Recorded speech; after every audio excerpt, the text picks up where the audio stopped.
Hi, this is Study with Mo. So today we will be doing Maths May June 2025 paper 1 question number 3. So here we have find the size of an interior angle of a regular polygon with 30 sides. Each interior angle of a regular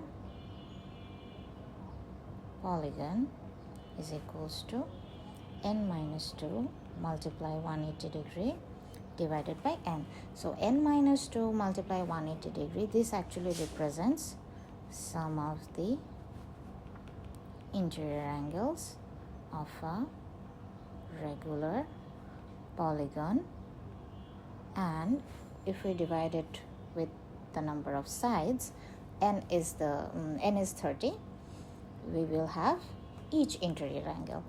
So 30 minus 2 into 180 degree divided by 30 is equals to, let's have a split view.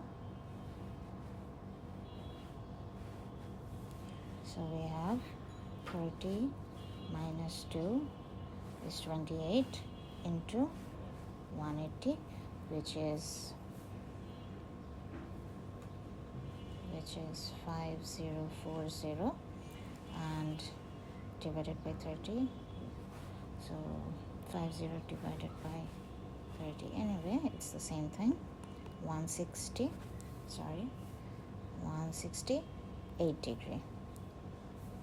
Let's have the full screen.